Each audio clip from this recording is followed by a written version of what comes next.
Welcome back to Major Intonio's presentation of Napoleon's Marshals by R.P. Dunn-Pattison.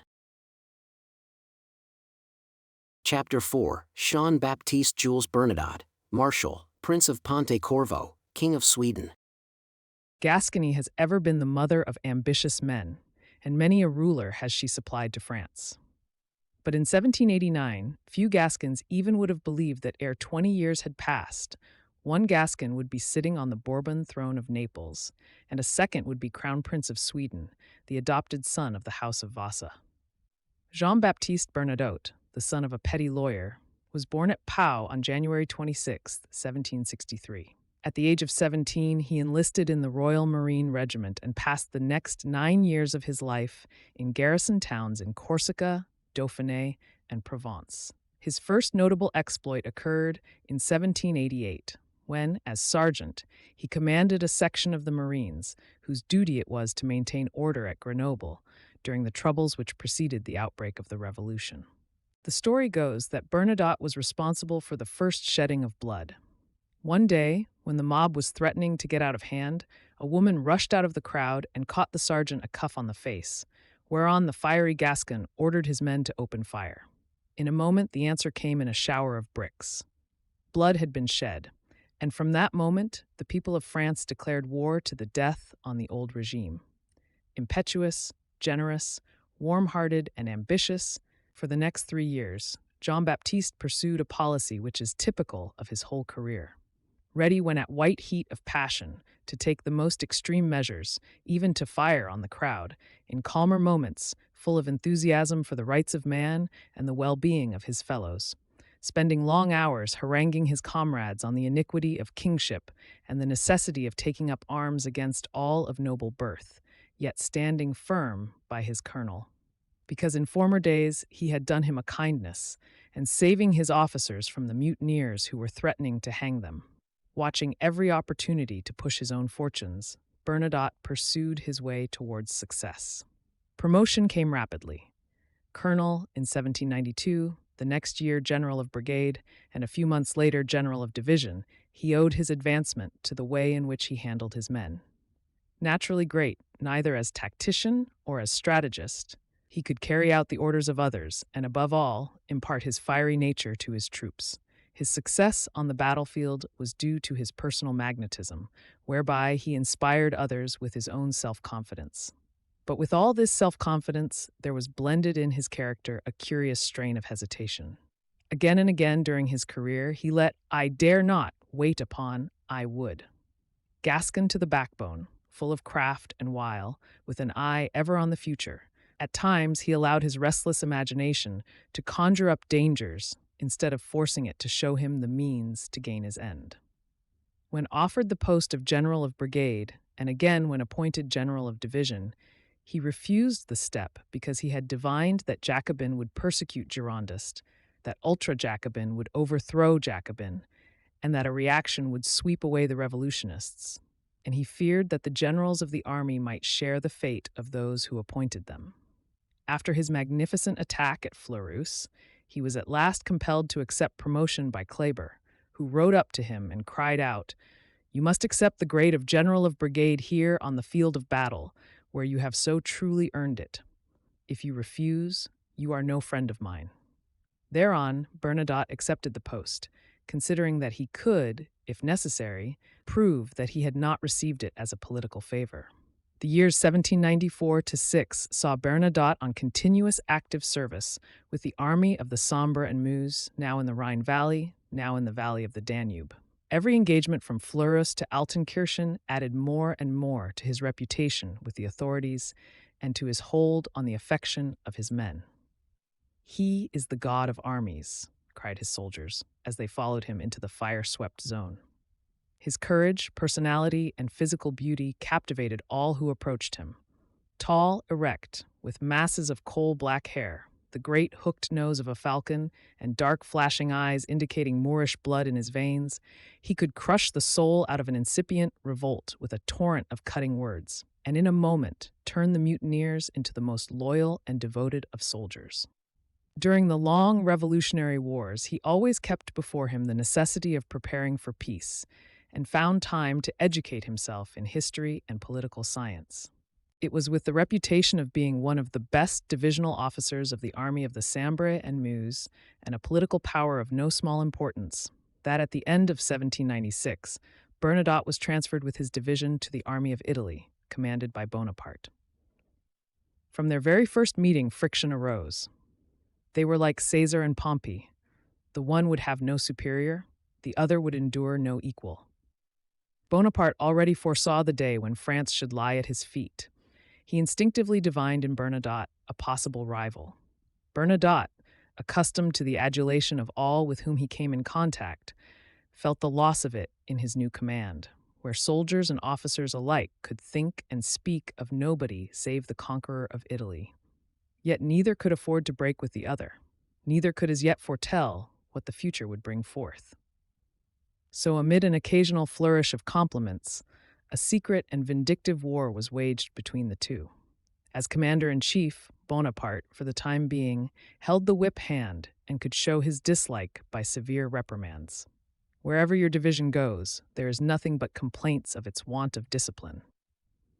Bernadotte, on his side, anxious to win renown, would appeal to the esprit of his soldiers of the Sambre and Meuse, and would spoil Bonaparte's careful combinations by attempting a frontal attack before the turning movement was effected by the Italian divisions. By the end of the campaign, it was clear to everybody that there was no love lost between the two. After Leoben, Bonaparte was for the moment the supreme figure in France. As plenipotentiary at Leoben and commander-in-chief of the Army of England, he could impose his will on the Directory. Bernadotte, in disgust at seeing the success of his rival, for some time seriously considered withdrawing from public life, or at any rate from France, where his reputation was thus overshadowed. Among various posts, the Directory offered him the command of the Army of Italy, but he refused them all, till at last he consented to accept that of ambassador at Vienna.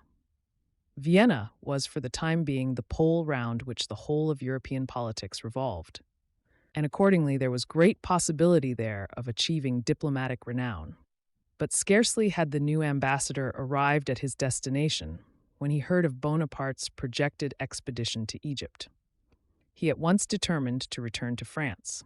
He felt that his return ought to be marked by something which might appeal to the populace. Accordingly, he adopted a device at once simple and effective. Jacobin at heart, when his interest did not clash with his principles, he had from his arrival at Vienna determined to show the princes and dignitaries of an effete civilization that Frenchmen were proud of their revolution and believed in nothing but the equality of all men. He refused to conform to court regulations and turned his house into a club for the German revolutionists. His attitude was, of course, resented, and there was considerable feeling in Vienna against the French embassy. It only required, therefore, a little more bravado and a display of the tricolor on the balcony of the embassy to induce the mob to attack the house. Immediately this occurred, Bernadotte lodged a complaint, threw up his appointment, and withdrew to France as a protest against this scoundrelly attack on the honor of his country and the doctrine of the equality of men. On his arrival at Paris, he found the Directory shaken to its foundation. Sieyès, the inveterate constitution-monger, who saw the necessity of a man with a head and a sword, greeted him joyfully. The banishment of Pichegru, the death of Hoche, the disgrace of Moreau, and the absence of Bonaparte had left Bernadotte for the moment the most important of the political soldiers of the Revolution. Acting on Sieyès' advice, Bernadotte refused all posts offered him either in the army or in the government and awaited developments. Meanwhile, he became very intimate with Joseph Bonaparte, who introduced him to his sister-in-law, Désirée Clary. The Clarys were merchants of Marseille, and Désirée had for some time been engaged to Napoleon Bonaparte, who had jilted her on meeting Josephine. Désirée, very bitter at this treatment, accepted Bernadotte, as she said in later life, because I was told that he was a man who could hold his own against Napoleon. This marriage was a masterstroke of policy. It at once gave Bernadotte the support of the Bonaparte family, for Bonaparte in his way was still fond of Désirée, and at the same time it gave Bernadotte a partner who at bottom hated Napoleon with a rancor equal to his own. After the disasters in Italy and on the Danube on July 2nd, 1799, Bernadotte, thinking the time was come, accepted the post of Minister of War. He speedily put in the field a new army of 100,000 men, and by his admirable measures for the instruction of conscripts and for the collection of war material, he was in no small way responsible, not only for MASSÉNA's victory of Zurich, but, as Napoleon himself confessed, for the triumph of Marengo. His term of office, however, was short, for his colleagues intrigued against him.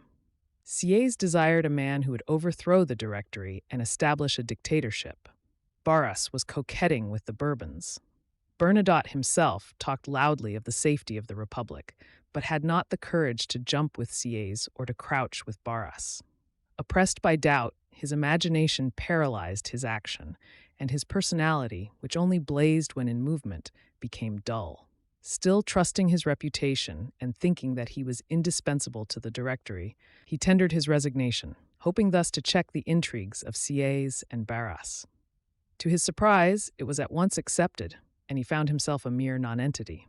On September 14th, Bernadotte resigned. On October 9th, Napoleon landed at Fréjus. During the revolution of the 18th Brumaire, Bernadotte remained in the background. Desiring the safety of France by the reorganization of the Directory, hating the idea of a dictatorship, jealous of the success of his rival, he refused to join the stream of generals which hurried to the feet of the conqueror of Italy and Egypt. Bonaparte, who could read his soul like a book, attempted to draw his rival into his net, but, as ever, the Gascon could not make up his mind. At first he was inclined to join in the conspiracy, but at last he refused and told Bonaparte that, if the Directory commanded him, he would take up arms against those who plotted against the Republic. Still, even on the eventful day he hesitated, and appeared in the morning among the other conspirators at Bonaparte's house, but not in uniform, thinking thus to serve both parties.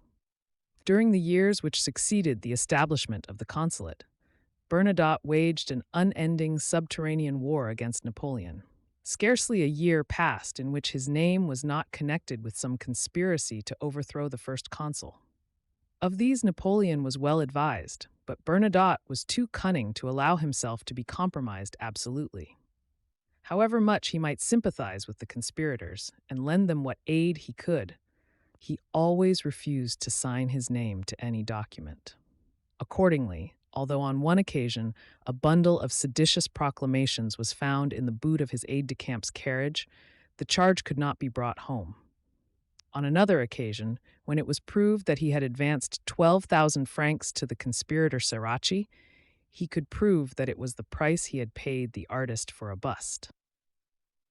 In spite of the fact that no definite proof could be brought against him, the first consul could easily, if he chose, have produced fraudulent witnesses or have had him disposed of by a court-martial, as he got rid of the Duc d'Enghien. Napoleon waited his time. He was afraid of a Jacobin outbreak if he made a direct attack against him.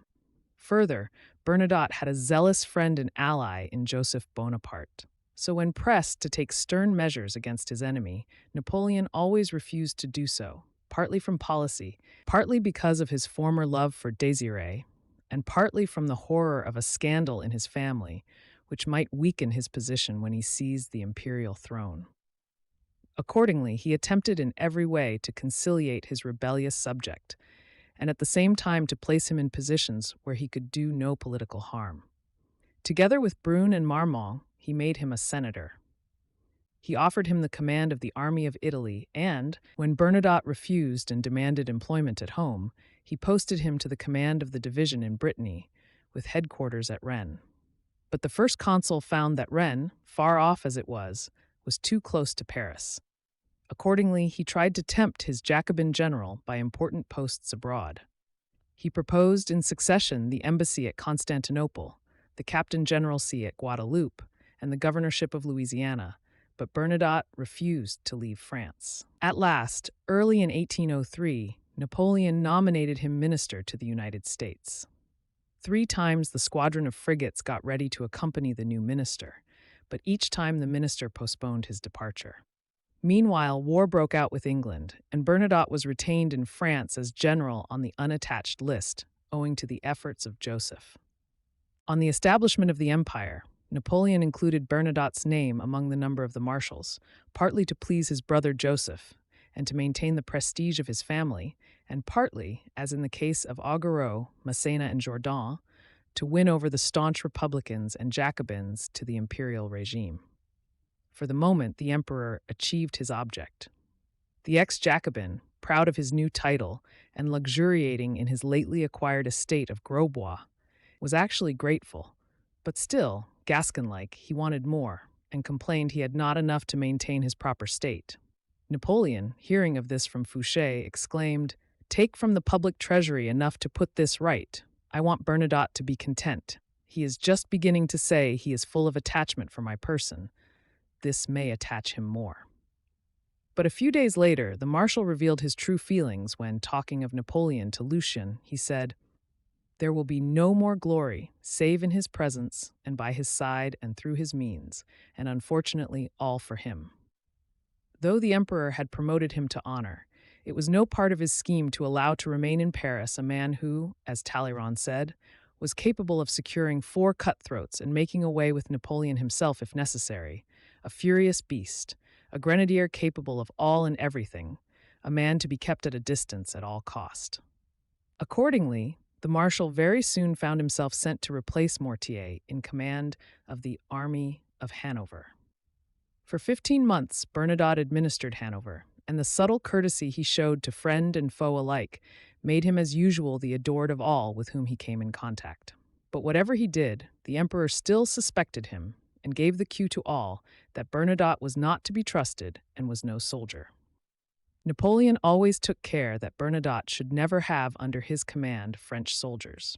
His troops in 1805 were Bavarians, in 1807, Poles, in 1808, a mixture of Dutch and Spaniards, and in 1809, of Poles and Saxons. Berthier, working out the emperor's ideas, and himself also hating Bernadotte, took care that in the allotment of duties the disagreeable and unimportant tasks should fall to the marshal. In spite of the inferiority of his troops, Bernadotte, as usual, distinguished himself in the hour of battle. At Austerlitz, at the critical moment, he saw that unless the center was heavily supported, Napoleon's plan of trapping the Russians must fail. So without waiting orders, he detached a division towards the northern slopes of the plateau and thus materially assisted in winning the day. But though quick-witted and alert on the battlefield, he never shone in strategy. In the movements which led up to a battle, he was always slow and inclined to hesitate, and his detractors seized on this fault to declare, with Napoleon's connivance, that he was a traitor to the emperor and to France. An incident of the campaign of 1806 gave the marshal's enemies an excellent opening for showing their dislike. Napoleon, thinking he had cornered the whole Prussian army at Jena on the night of October 13th, sent orders to Bernadotte to fall back from Naumburg and get across the Prussian line of retreat. In pursuance of these orders, the marshal left Naumburg at dawn on the morning of the 14th and marched in the direction of Apolda, which he reached, in spite of the badness of the roads, by 4 p.m., and thereby captured about 1,000 prisoners. But Napoleon had been mistaken in his calculations. The main Prussian force was not at Jena, but at Auerstedt, where it was most pluckily engaged and beaten by Davout, who at once sent to ask aid of Bernadotte. But the marshal, according to Napoleon's definite orders, pursued his way to Apolda. The emperor, to vent his dislike against Bernadotte and to cover up his own mistake, asserted that he had sent him orders to go to Davout's assistance, but a careful examination of the French dispatches proves that no such document existed. In fact, the official dispatches completely exonerate Bernadotte.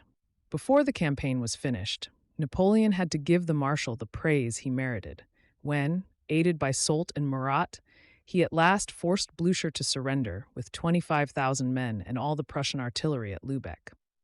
At Eylau, Bernadotte's ill luck once again pursued him, for the staff officers sent to order him to march to the field of battle were taken by the enemy. This misfortune gave another opportunity to his detractors, and again the emperor lent his authority to their false accusations. While secretly countenancing every attack on the marshal, the emperor, for family reasons, was loath to come to an open breach. On June 5, 1806, he had created him Prince of Pontecorvo, a small principality in Italy wedged in between the Kingdom of Naples and the Papal States. His reason for so doing, he explained in a letter to his brother Joseph, the King of Naples. When I gave the title of Duke and Prince to Bernadotte, it was in consideration of you, for I have in my armies many generals who have served me better and on whose attachment I can count more. But I thought it proper that the brother-in-law of the Queen of Naples should hold a distinguished position in your country. It was for this reason also that, after the Treaty of Tilsit, the Emperor presented the prince with vast domains in Poland and Hanover. During the interval between the Peace of Tilsit and the outbreak of the war with Austria in 1809, the Prince of Pontecorvo returned to his duty of administering Hanover. Pursuing his former policy of ingratiating himself with everybody, he renewed his old friendships with all classes and gained the goodwill of his neighbors in Denmark and Swedish Pomerania, showing a suavity which was in marked contrast to rigid disciplinarians of the school of DAVOUT. Such conduct, however, did not gain the approval of the emperor, whose policy was, by enforcing the continental system, to squeeze to death the Hanseatic towns, which were England's best customers. The marshal was so keenly aware of the displeasure of the emperor and the hatred of many of his advisers, especially of Berthier, the chief of the staff, that he actually asked to be placed on half pay at the commencement of the campaign of 1809, but the emperor refused his request. He had determined to end the unceasing struggle between himself and Bernadotte. The Battle of Wagram gave him his opportunity. On the first day of the battle, the marshal had severely criticized, in the hearing of some of his officers, the methods the emperor had adopted for crossing the Danube and attacking the Archduke Charles, boasting that if he had been in command, he would by a scientific maneuver have compelled the Archduke to lay down his arms almost without a blow. Some enemy told the emperor of this boast. On the next day, Bernadotte's corps was broken by the Austrian cavalry and only saved from absolute annihilation by the personal exertion of the marshal and his staff, who, by main force, stopped and reformed the crowd of fugitives. The emperor arrived on the scene at the moment the marshal had just succeeded in staying the rout, and sarcastically inquired, "Is that the scientific maneuver by which you were going to make the Archduke lay down his arms?" And before the marshal could make reply, continued, "I remove you, sir, from the command of the army corps, which you handle so badly. Withdraw at once, and leave the Grand Army within 24 hours. A bungler like you is no good to me." Such treatment was more than the marshal's fiery temperament could stand, and accordingly, contrary to all military regulations and etiquette, he issued a bulletin, without the authority of the emperor, praising the Saxon troops, and thus magnifying his own importance. The emperor was furious, and sent a private memorandum to the rest of the marshals declaring that, independently of His Majesty having commanded his army in person, it is for him alone to award the degree of glory each has merited. His Majesty owes the success of his arms to the French troops and to no foreigners.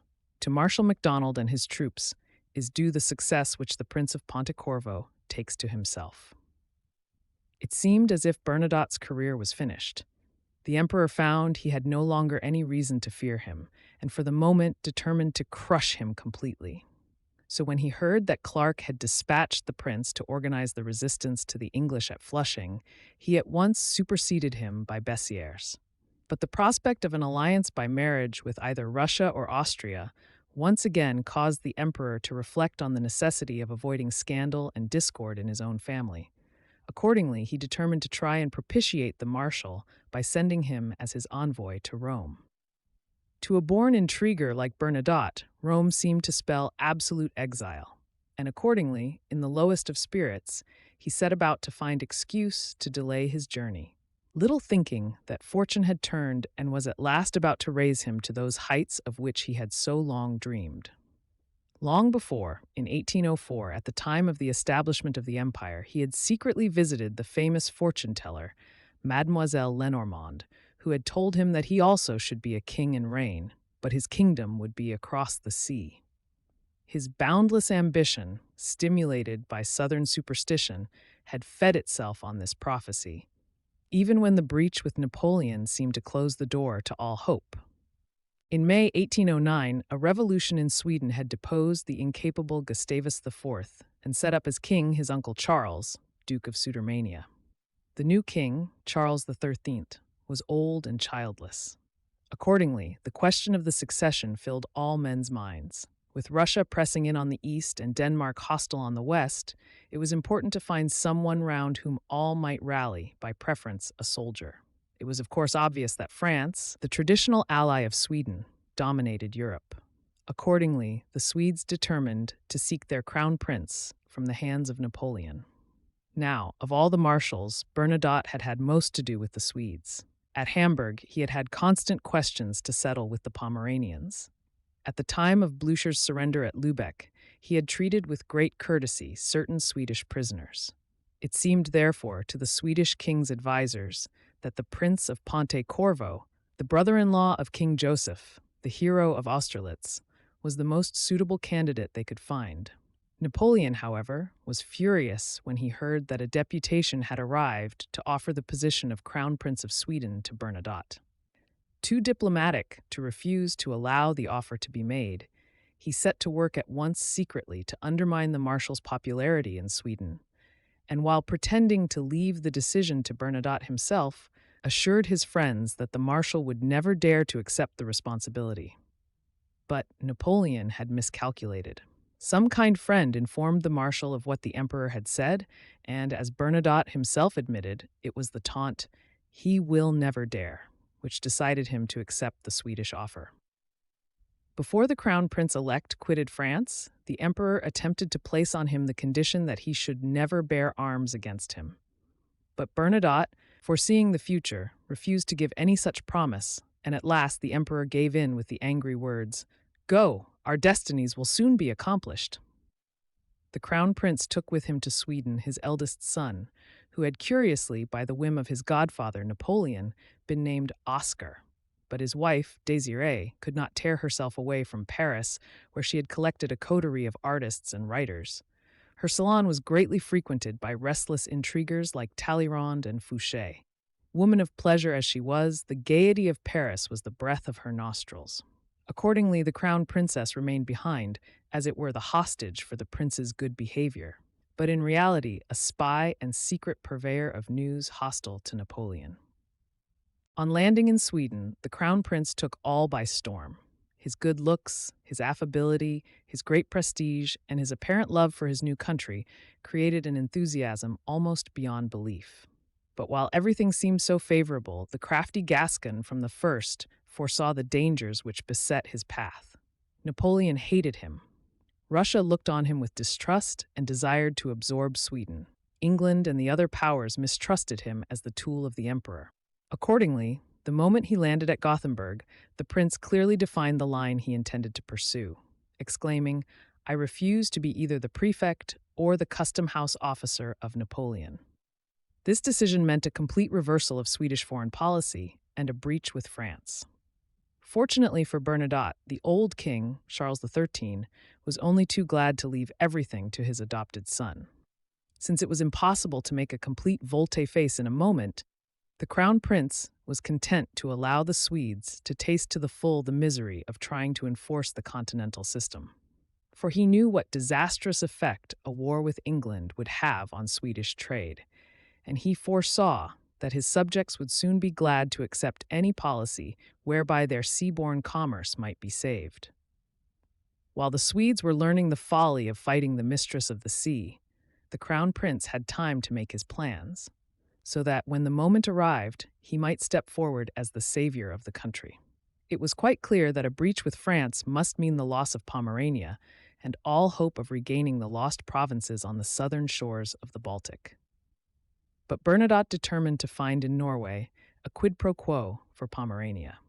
To force Russia, the hereditary foe of Sweden, to make her hereditary ally, Denmark, grant Norway to Sweden would be a masterstroke of diplomacy, while an alliance with Russia would guarantee the Swedish frontiers and would bring peace with England, because Russia was on the point of breaking with the continental system.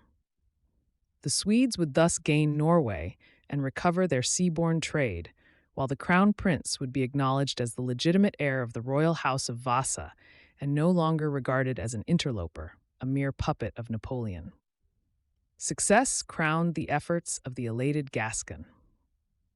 The Tsar, with the prospect of a French invasion at his door, was delighted beyond measure to find in Sweden an ally instead of a foe.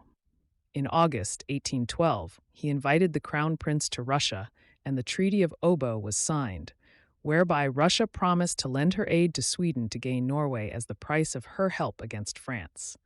A little later, a treaty was concluded between England and Sweden. The crown prince returned from Obo, full of relief. Not only was he now received into the inner circle of legitimate sovereigns, but the Tsar had actually volunteered that if Napoleon fell, "I would see with pleasure the destinies of France in your hands." Alexander had kindled a flame which never died as long as Bernadotte lived. The remainder of his life might be summed up as an effort to gain the crown of France, followed by a period of vain regrets at the failure of his hopes. On returning to Stockholm, the crown prince found himself surrounded by a crowd of cosmopolitan admirers, the most important of whom was Madame de Staël, who regarded him as the one man who could restore France to prosperity. His flatterers likened him to Henry IV and harped on the fact that he also came from Béarn. But in France, men cursed the traitorous Frenchman who was going to turn his sword against his country, and his name was expunged from the list of the marshals and from the rolls of the Senate, while the emperor bitterly regretted that he had not sent him to learn Swedish at Vincennes, the great military prison. When, in accordance with his treaty obligations, early in 1813 the Crown Prince of Sweden landed at Stralsund to take part in the war against Napoleon, his position was a difficult one. The one object of the Allies was to overthrow Napoleon. The one object of the Crown Prince was to become King of France on Napoleon's fall. The Allies therefore had to beat the French troops, but the Crown Prince would ruin his hopes if French soldiers were beaten by the troops under his command. It was clear that Napoleon could only be overcome by the closest cooperation of all the Allies. Accordingly, the Tsar and the King of Prussia summoned the Crown Prince to a conference at Trochenberg in Silesia and did their best to gratify his pride. The plan of campaign was then arranged, and the prince returned to command the Allied forces in northern Germany. At St. Helena, the emperor declared that it was Bernadotte who showed the Allies how to win by avoiding all conflict with himself and defeating the marshals in detail. With great bitterness, he added, "He gave our enemies the key to our policy, the tactics of our armies, and showed them the way to the sacred soil of France." Be this as it may, his conduct during the campaign justified the suspicion with which he was regarded by friend and foe. Only 3 times did the prince's army come in contact with the forces of the emperor. At Groberen and Dennewitz, where his divisional officers fought and won, the prince kept discreetly in the rear. At Leipzig, he held back so long that the French army very nearly escaped. It was the taunt of his chief of the staff. "Do you know that the soldiers say you are afraid and do not dare to advance?" which at last forced him into battle. But while thus he offended his allies, he gained no respect from his former countrymen. He had always believed that his presence alone was sufficient to bring over the French troops to his side, but his first attempt ought to have shattered this delusion. At Stettin, during the armistice, he entered the fortress and tried to seduce the governor, an ex-Jacobin and erstwhile friend. As he left the town, a cannon was fired, and a ball whistled past his ear. He at once sent a flag of truce to demand an explanation for this breach of the etiquette of war, whereon his friend the ex-Jacobin replied, "It was simply a police affair. We gave the signal that a deserter was escaping, and the main guard fired." In spite of this warning and many other indications, Bernadotte failed to understand how completely he had lost his influence in France. And while the Allies were advancing on Paris, his secret agents were busy, especially in southern France, trying to win the people to his cause. Keeping well in the rear of the invading armies, he entirely neglected his military duties and passed his time listening to the reports of worthless spies. The result of his intrigues was that he quite lost touch with the trend of events at the front, and when Paris fell, instead of being on the spot, he was far away. The Tsar, long disgusted with his delays, no longer pressed his suit, and finding an apparent desire for a Bourbon restoration, accepted the return of that house. So when the Crown Prince came to Paris, he found nothing for it but to make his best bow to the Bourbons and slink away home to gain what comfort he could in the conquest of Norway. Thus, once again, was Sieyès' saying proved correct. He is a blackbird who thinks himself an eagle. On his return home, his Swedish subjects gave their Crown Prince a very warm welcome. They knew of none of his intrigues or tergiversations.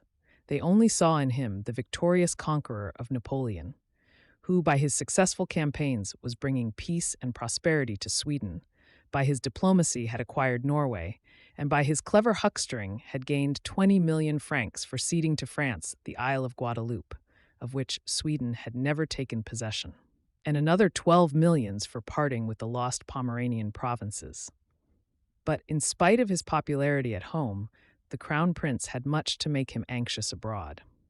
At the Congress of Vienna, a strong party backed the claims of the deposed Gustavus IV, and it was only the generous aid of the Tsar which defeated this conspiracy. Further, the attitude of the powers clearly showed him how precarious was the position of an intruder among the hereditary rulers of Europe. Consequently, when Napoleon returned from Elba, the prince exclaimed, "The cause of the Bourbons is forever lost," and for a moment thought of throwing in his lot with the emperor.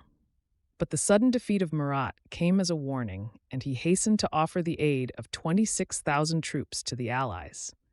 Though outwardly in accord with them, the Crown Prince secretly hoped for the victory of Napoleon. To his intimates he proclaimed that Napoleon was the first captain of all ages, the greatest human being who had ever lived, superior to Hannibal, to Caesar, and even to Moses. Whereat the Crown Princess, who had at last rejoined her husband in Sweden, replied, "You ought to exclude Moses, who was the envoy of God, whereas Napoleon is the envoy of the devil." The news of Waterloo once again drove the prince's ideas into their old current. Surely France must now recognize that he alone could save her, but the Second Restoration dashed his hopes to the ground. Yet hope springs eternal in the human breast, and Bernadotte, year by year, watched the trend of French politics with an anxious eye. Even as late as the Revolution of 1830, he still thought it was possible that France might call him to be her ruler, and he never lost the chance of doing the Bourbons an ill turn. In spite of these intrigues, save for an appeal lodged in 1818 against the high-handed conduct of the Quadruple Alliance in interfering between Sweden and Denmark, Bernadotte's European career really ended with the fall of Napoleon. As Charles XIV, he ascended the Swedish throne on February 18, 1818, on the death of his adoptive father. As king, he pursued the same policy as Crown Prince, alliance with Russia. His internal policy was based on the principle of maintaining his dynasty at all costs. With this object, in Sweden, he ruled more or less as a benevolent despot, consulting his states general as little as possible, paying the greatest attention to commerce and industry, and opening up the mines and waterways of the country. In Norway, however, where the Storthing had long enjoyed great powers, he ruled as a liberal constitutional monarch, and with such good fortune did he and his successors pursue their policy that of all the diplomatic expedients arranged at the Congress of Vienna, the cession of Norway to Sweden stood the test of time the longest, and it was not till 1906 that the principle of nationality was at last enforced in Scandinavia. Though Charles XIV made no attempt to interfere in European politics, the princes of Europe could never shake off their dislike of him, standing as he did as the one survival of Napoleon's system. When the time came for his son Oscar to seek a bride, the Swedish proposals were met with scorn in Denmark and Prussia, and even in Mecklenburg-Anhalt and Hesse-Kassel. As the Austrian envoy at the Swedish court whispered to his English colleague, all Europe would see the fall of these people here without regret. Consequently, the Swedish king was driven to seek a bride for his son from Napoleon's family, and eventually the young prince married the daughter of Eugène Beauharnais, the old ex-viceroy of Italy, Napoleon's stepson. Charles XIV, a man of regrets, spent the remainder of his life buried in the memories of the past. He seldom got up till late in the day, dictating his letters, and receiving his ministers in bed. When he was dressed, he spent some hours going over his private affairs and revising his investments, for he feared to the end that he might be deprived of his crown. In the evening, he entertained the foreign representatives and held his courts, after which he passed the small hours of the night with his particular cronies, fighting and refighting his battles, and proving how he alone could have saved Europe from the misery of the Napoleonic Wars. He died on March 3, 1844, at the age of 80, having given his subjects the precious boon of 25 years of peace. In spite of his brilliant career, Bernadotte must ever remain one of the most pathetic figures in history. He stands convicted as a mere opportunist, a man who never once possessed his soul in peace, and who was incapable of understanding his own destiny. So much was this the case that in his latter days, the old Jacobin, now a crowned king, really believed he was speaking the truth when he said that along with Lafayette, he was the only public man, save the Count of Artois, who had never changed since 1789. He saw no inconsistency between the declaration of his youth that royalty was a monster which must be mutilated in its own interest, and his speech as an old man to the French ambassador, "If I were king of France with an army of 200,000 or 300,000 men, I would put my tongue out at your Chamber of Deputies." He was Gascon to the backbone, and his tongue too often betrayed his most secret and his most transient thoughts. For the moment, he would believe and declare that Napoleon was not beaten by mere men. He was greater than all of us, the greatest captain who has appeared since Julius Caesar. If, like Henry IV, he had had a Sully, he would have governed empires. Then, thinking of himself as Sully, he would gravely add, "Bonaparte was the greatest soldier of our age, but I surpassed him in powers of organization, of observation, and calculation." Yet with it all, he had many of the qualities which go to make a man great. His personal magnetism was irresistible. He had consummate tact, a keen eye for intrigue, a clear vision to pierce the mazes of political tangles, and considerable strength of purpose, backed by an intensely fiery nature. Frank and generous, he inclined naturally to a liberal policy, but his innate selfishness too often conquered his generous principles. It was this conflict between his liberal ideas and his personal interest which caused that fatal hesitation, which again and again threatened to spoil his career and which made him so immensely inferior to Napoleon.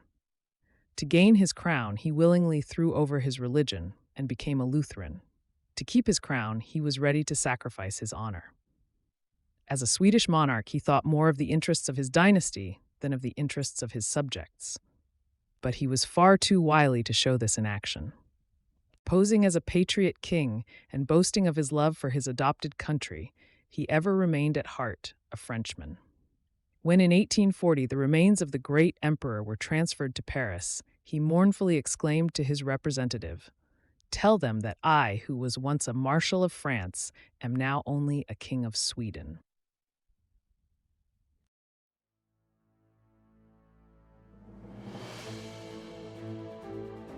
This concludes Chapter 4 of Napoleon's Marshals by R.P. Dunn-Pattison. Join us also for Chapter 5 about Jean de Dieu Nicolas SOULT. Subscribe to Major Intonio's channel. We'll get back to you next week. Thank you very much, and so long.